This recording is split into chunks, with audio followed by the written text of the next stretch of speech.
So I want to talk about something that I call Madison's chain gang. So James Madison, who was one of the principal designers of the Constitution, was very concerned with how to avoid factions and special interests inside the House of Representatives. And he created what I call a chain gang. He figured out a way to bind 435 or however many congressmen there were then, but right now we have 435 House of Representatives. He figured out a way to tie them all together. And this was very important because the general consensus of congressmen is they can sort of act individually. So this one congressman wants to do some corrupt thing. He doesn't need to rely on anybody else. He can go out and do some really nasty, evil stuff. Well, again, and we'll talk about this in other videos, Madison was very concerned with decentralizing power. So he took the United States, well, back then there were 13 states, and he made sure that a congressman came from as many different places as possible. So he divided the country up into 435 congressional districts, or however many it was back then. And now we bring them all together in one room and we try to get them to pass legislation. And Madison's big hope was that it would be very difficult for them to pass legislation.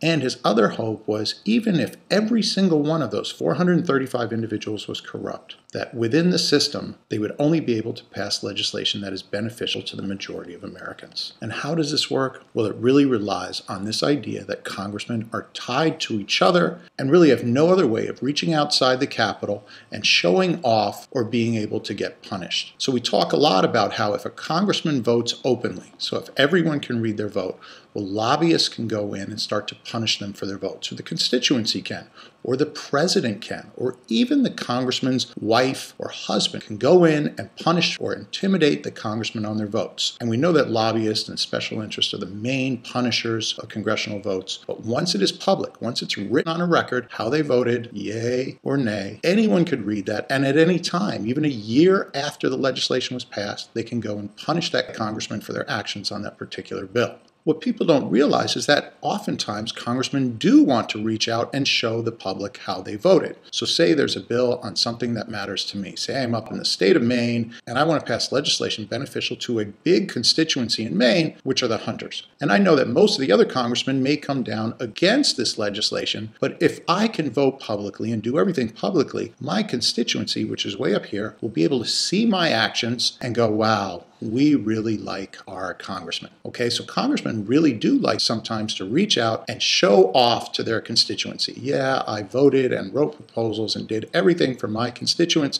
and so now I can really just interact with my constituents directly. But if the vote is closed, then these constituents can't see exactly how this congressman did. And so if he wants to pass legislation that makes his constituents happy, he now has to turn to the other 435 members. So this is why it's called a chain gang. With secret ballots, he now has to turn to them to pass legislation that the constituents will be able to see. And again, America, even before the 1970 Legislative Reorganization Act, which opened up congressional voting, was still highly and very transparent. Every single bill, before it could be passed, had to go to the floor and be voted on the floor publicly. But what the 1970 Act did is it opened up all the votes during the writing of the bill.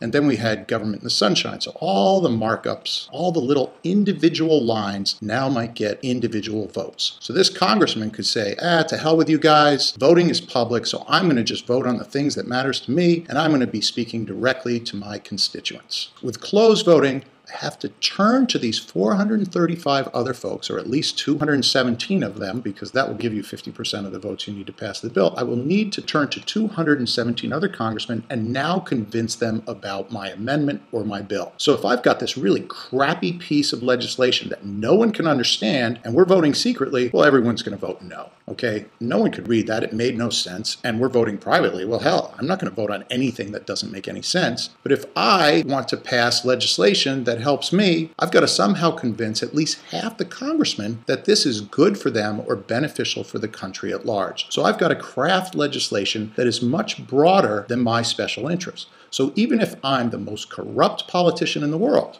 I've got to turn around suddenly and think about getting 217 other congressmen to come along. Okay, and they're all going to have their own particular interests. But it's going to be very hard to make a bill that satisfies the individual special interests of 217 different congressmen. So what we end up doing is actually writing legislation that's beneficial to the majority of Americans.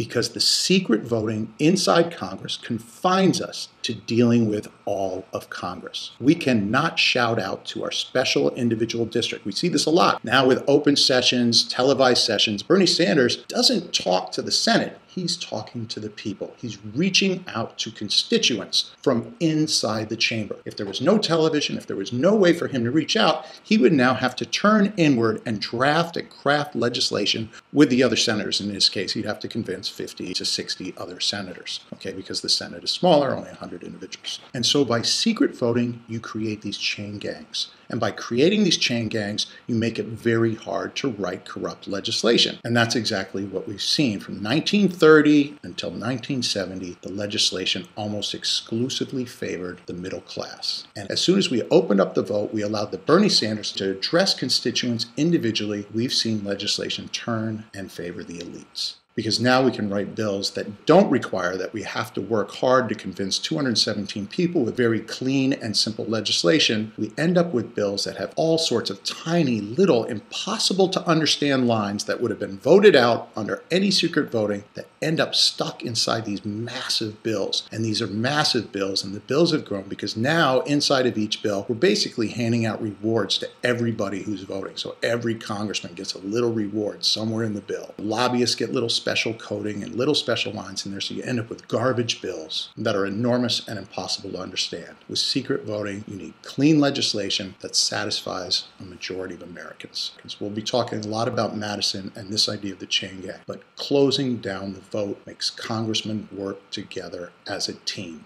Opening the vote allows them to become individualistic show-offs, speaking just to their constituents.